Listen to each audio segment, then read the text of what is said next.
Welcome back to the Deep Dive. Today, we are wading into some seriously turbulent waters. I mean, really choppy. That's putting it lightly. We are looking at a collision, a massive high-velocity impact. Absolutely. It's an impact between one of the most, revered directors in cinema history. Christopher Nolan. The man is practically a brand name at this point. Exactly. Him on one side, on the other. The absolute bleeding edge of the modern culture war. It's a perfect storm, really. You have Christopher Nolan, a filmmaker who practically prints money and prestige. I mean, the guy gave us Oppenheimer, Inception, the Dark Knight trilogy. A director who audiences trust implicitly. And he's tackling the Odyssey, Homer's Odyssey, arguably the foundational text of all of Western literature. And usually that combination would just be pure hype, universal excitement. Oh, absolutely. The internet should be buzzing about IMAX cameras, what kind of practical effects he's going to use or how he's going to mess with the timeline to confuse all of us. The usual Nolan discourse. But this time, the narrative has completely shifted. And it shifted before a single frame has even hit the theaters. Yeah, we're not talking about film stock today. We're wading into,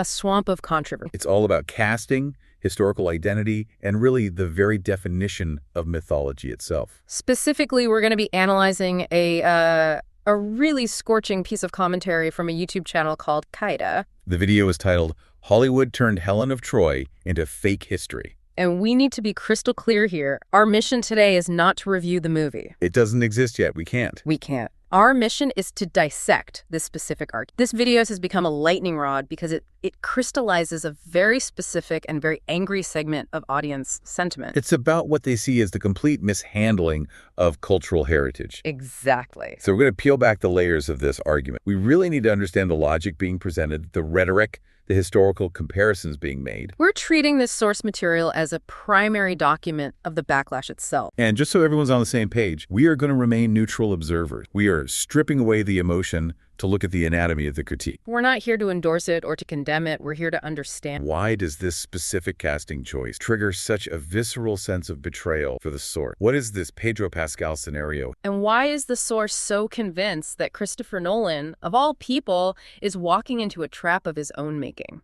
It's a lot to unpack. It is, but it all starts with the face that launched 1,000. Or, in this particular case, the face that launched 1,000 angry comments. Yeah, that's a good way to put it. Okay, let's start right there. Section 1, the core controversy, Helen of Troy, and specifically casting of Lupita Nyong'o. This is ground zero for the source, for Kaida. And what's really interesting is how he positions his opening argument. He doesn't just, come out swinging with a blanket dismissal of Nyong'o's talent. No, not at all. He does something much more strategic. He creates a very specific steelman concession right out of the gate. He calls her a tremendous actor. And he explicitly refers to her as a very beautiful woman. Which is, as you said, a strategic move. By acknowledging her talent and her beauty, he's trying to inoculate himself against the immediate counter-argument. The claim that he just hates the actress or that he's motivated by something else. Exactly. He's narrowing the entire argument down to one single metric. Fidelity. Fidelity to the source material. That's it. Yeah. He's arguing that beauty and talent are necessary, sure, but they are not sufficient conditions for playing a historical or, in this case, a mythological. So he goes back to the text. He goes back to the text. He cites Homer's Iliad and the Odyssey. He looks at, literally thousands of years of art history, sculptures, paintings, poems. What does he find? He argues that Helen has a codified set of physical descriptors that are as intrinsic to her character as her name. Specific. Fair skin, golden hair, light eyes, he says blue or... So to him, these aren't just aesthetic choices that a costume designer makes. Not at all. He sees them as identity markers for a character who was born of a specific region in a specific, mythological era.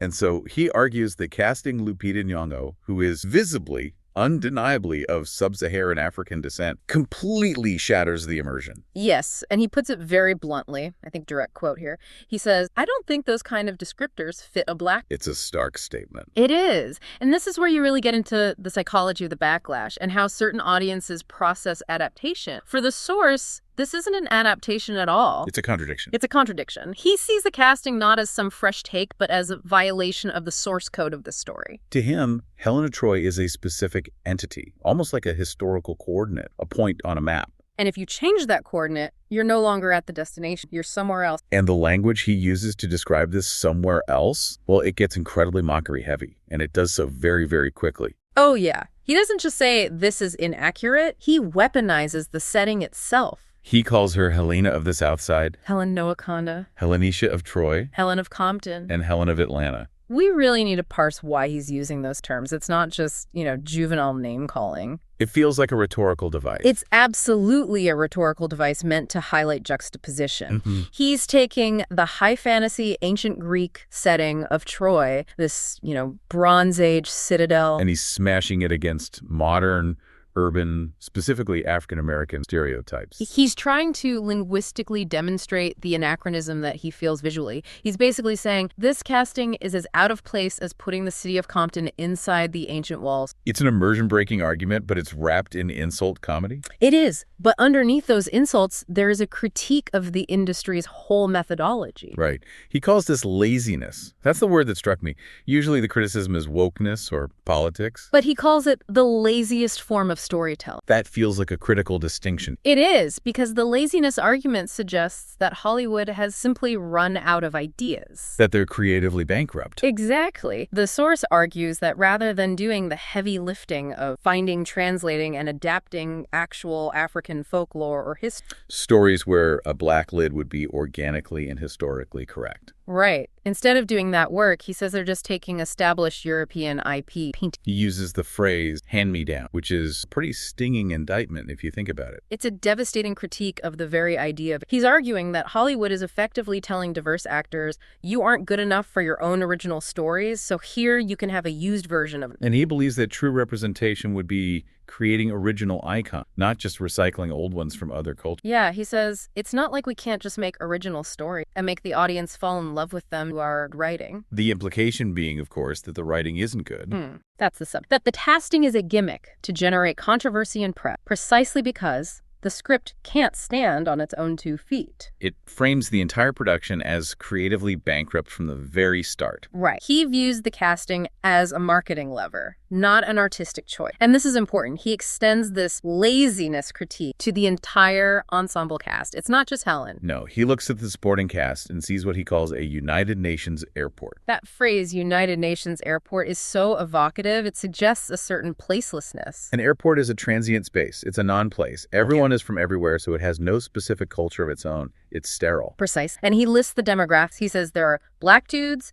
an Indian, an Asian, all just roaming around the Bronze Age Mediterranean. And to the source, this kind of diversity actually homogenizes the setting. It strips away the very Greekness of the story. Yeah, he feels that instead of transporting the viewer back to 1200 BC Greece, he's just looking at a Starbucks in 20s Los Angeles. Or a terminal at JFK.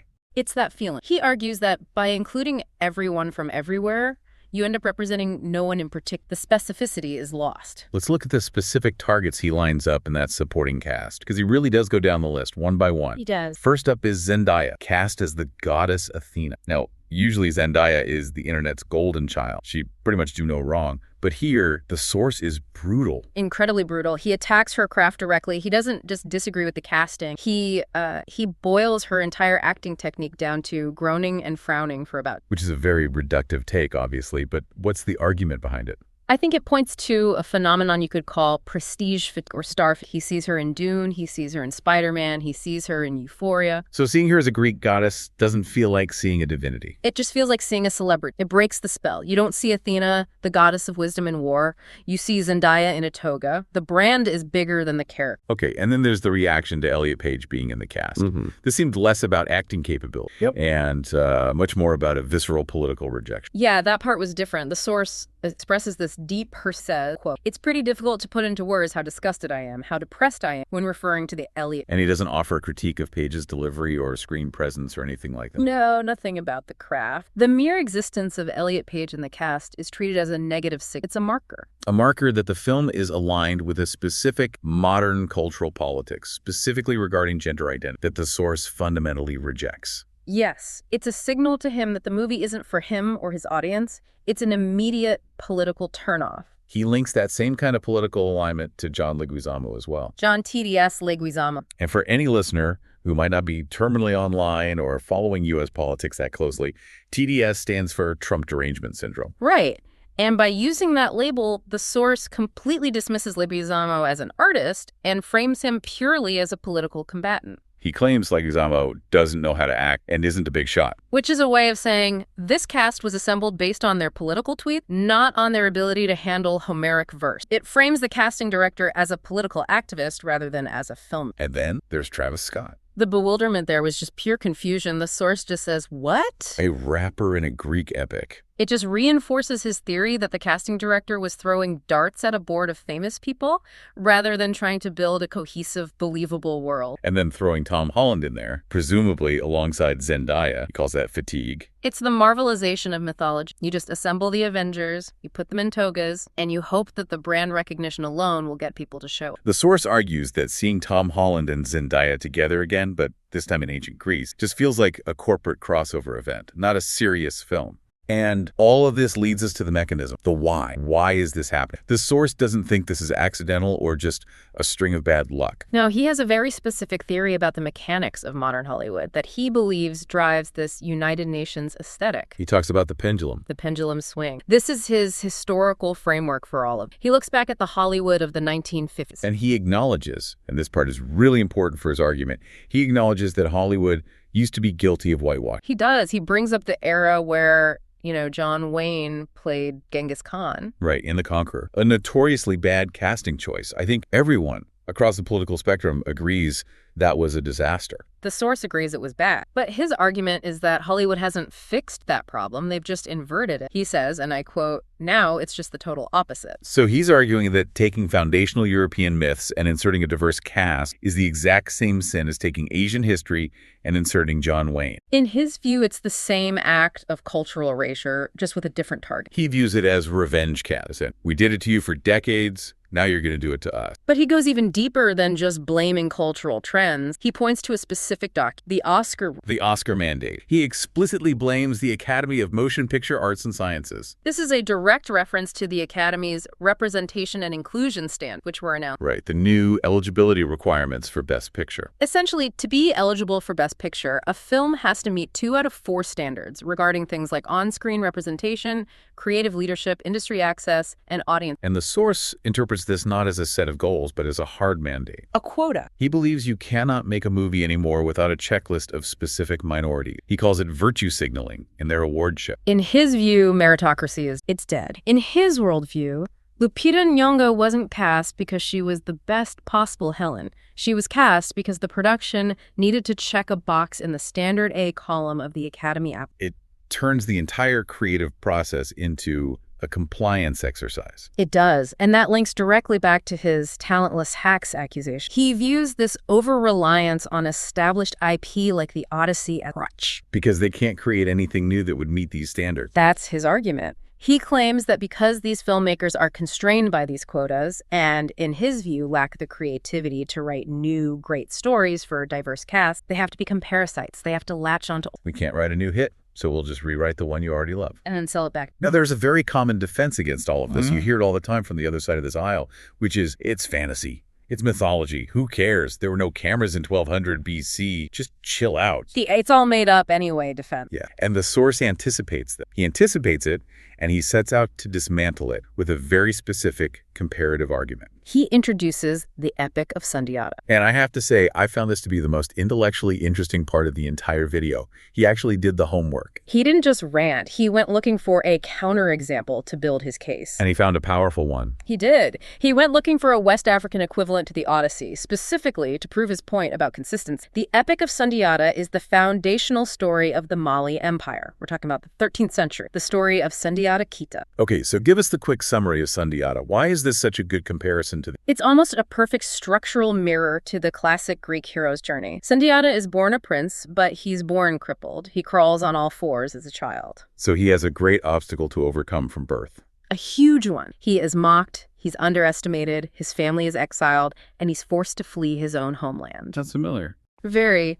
But he overcomes this disability through sheer will, becomes a mighty warrior. He unites the scattered Mandinka tribes and then defeats the powerful sorcerer king, Sumaro Kante. And in doing so, he founds the Mali Empire. He founds the Mali Empire. He even created the Mandan Charter, which is one of the earliest known oral constitutions of human rights in the world. I mean, it is, by every definition, an epic. Okay, so it's a massive, culturally specific, heroic tale. It's the Odyssey of West Africa. That is the perfect way to frame it. And the source says he found the story very intriguing. But here's where he lays his trap card. He proposes the Pedro Pascal scenario. The Pedro Pascal. He said, okay, imagine Hollywood decides to adapt the Epic of Sundiata, big budget, Christopher Nolan directing, the whole... And they cast Pedro Pascal, a beloved but very clearly Latino actor, as the lead, as the West African prince Sundiata Kaida. What happens? The internet would absolutely melt down. Correct. The source argues it would be universally and immediately condemned as racism, as whitewashing, as cultural theft. There would be, op-eds in every major newspaper about it. There would be no debate. It would just be seen as wrong. And his question is devastatingly simple. If it is wrong to strip the African identity from Sundiata because, as he says, folklore mirrors the time period and the area it comes from, then why is it acceptable to strip the Greek identity from the Odyssey? He's using a consistency test. He's saying that the principle of regional specificity has to apply to everyone, or it applies to no one. He's trying to corner the fantasy has no rules crowd. He's saying, no, fantasy doesn't have rules, but it has roots. And if Sundiata has roots that belong to Mali, then the Odyssey has roots that belong to Greece. You can't claim one is open source and up for grabs while the other is a protect heritage. It's a very strong rhetorical pivot because it forces the listener to confront their own potential double standard. It does. If you would be mad about Pedro Pascal as Sundiata, he argues, then you have to at least concede his point about Lupita as Helen. And that brings us finally to the man at the helm of all this, Christopher Nolan. You'd think, given his track record, Nolan would get a pass on almost anything. He's the darling of film Twitter.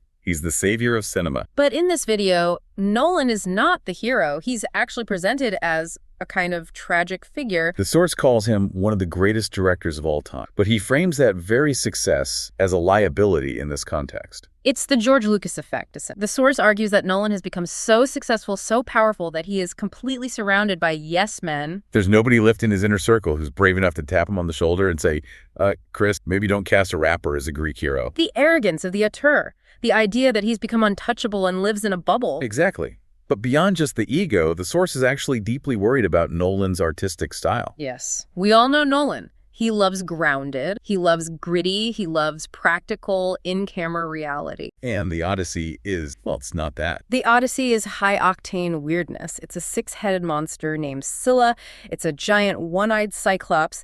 It's a witch who turns men into pigs. It's gods physically intervening in battles and a trip to the land of the dead. It's pure fantasy. And the source is terrified that Nolan is going to try to rationalize all the magic away. He brings up the movie Hercules with The Rock as the prime example of this fear. That's the absolute nightmare scenario. In that film, if you remember, the trailers promise all these incredible monsters from the myths. But in the movie, it's revealed that they were all just fake. Tricks of the light or, just guys in costumes to scare people. Yes, and the source fears Nolan will do the exact same thing. That the Cyclops won't be a giant one-eyed monster, but just a really big guy with an eye patch. That the sirens won't be magical bird women, but just, beautiful women on a beach singing a distracting song. Grounded becomes a euphemism for boring, for stripping the very soul out of the myth. Or for being embarrassed. He thinks Nolan is fundamentally embarrassed by the fantasy element of the stories he adapts. And he cites a specific precedent for this, a previous adaptation that he feels Nolan already ruined. He brings up Bane. The Dark Knight Rises scar is still very fresh for this guy. He is not over. He points to Bane in the comics, a massive chemically enhanced luchador from a fictional Latin American country, a monster of a man. And then he points to Tom Hardy in the movie, who the source describes, quote, as a short white. He admits the performance was good, though. He does. He's not saying Tom Hardy was a bad actor in the role, but he insists that's not Bane. He sees a clear pattern where Nolan takes a fantastical, larger-than-life element and shrinks it down to fit his realistic aesthetic. So if he stripped Bane of his size, his heritage, and his comic book, the source is absolutely convinced he will do the same to the Odyssey and strip it of all. And this leads right into his visual aesthetic critique as well. The costume. The black leather trope. The source is just exhausted by Hollywood's refusal to use period-accurate textiles or colors. Greeks and Trojans wore wool, they wore linen, they wore vibrant colors. But Hollywood just puts them in generic black leather armor. every time because it looks cool or edgy to a modern eye. Even though, historically, wearing black leather armor in the Mediterranean sun is a recipe for heat stroke, you'd be dead in an hour. Completely impractical. But it fixed the gritty, grounded vibe Nolan loved. The source sees this as just another layer of fake history. They aren't trying to build the ancient world. They're building a leather-clad biker fantasy. Although he does make one single exception. He actually liked Agamemnon's outfit. He did. He concedes that one. He said Agamemnon looked badass. And then he says, I'm sorry, this looks awesome. So he's not immune to the rule of cool. Not at all. If it looks cool enough, he might forgive the historical inaccuracy, but for the rest, he just sees a generic, washed out modern mess that doesn't feel like great. So, okay, let's recap. We have a source who is angry about the casting choice. He's cynical about what he sees as industry mandates driving this. And he's deeply worried about the director's fundamental style being a mismatch for the material. But, and this is the big variable, the movie is tracking to be huge. It is the #1 anticipated movie of the year. Pre-sales are through the roof. This is the massive disconnect, isn't it? The box office versus boycott dynamic. The source is painfully aware of this cognitive dissonance. He asks the question directly in the video. Does the broader populace even care about any? Or have they just seen the name Christopher Nolan and clicked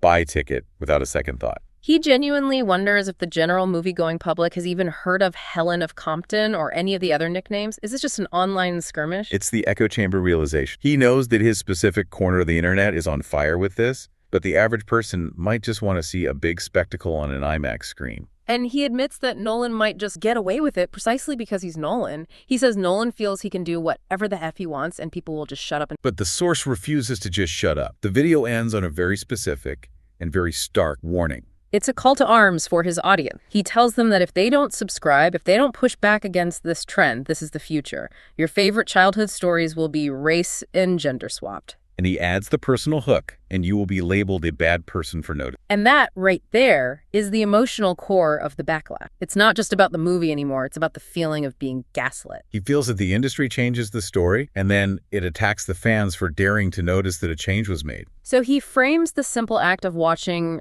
or not watching this movie as a defense of cultural memory itself. It transforms a movie ticket into a ballot. Mm-hmm. You're voting for the future of cinema with your wallet. That's exactly how he frames it. So we've laid it all out. We have the Kaida argument that this casting is a lazy, history-breaking move driven by Oscar quotas, and that Nolan's grounded arrogance might strip the myth of its magic. We have the intellectual counterweight of the Pedro Pascal scenario. It really challenges our notions of... And then we have the market reality that this train is likely not stopping, no matter how loud the criticism gets. It leaves us with a fundamental question, I think, about the nature of At what point does an adaptation drift so far from the source, visually, culturally, spiritually, that it becomes something else entirely? Does the name The Odyssey grant you the rights to the plot? Or do you have some kind of responsibility to the culture and people who created it? And does the word fantasy truly mean anything goes? Or does it, in fact, have a geography? Does it have roots? The source says it has a geography. Hollywood seems to be saying it's a blank canvas. And I guess the box office will ultimately decide who is right. It's a lot to mull over. It is. A lot to think about before you decide to pre-order those tickets. Or, for that matter, join the boycott. That's it for this deep dive into the brewing storm around Christopher Nolan's The Odyssey. Thanks for listening. Stay curious.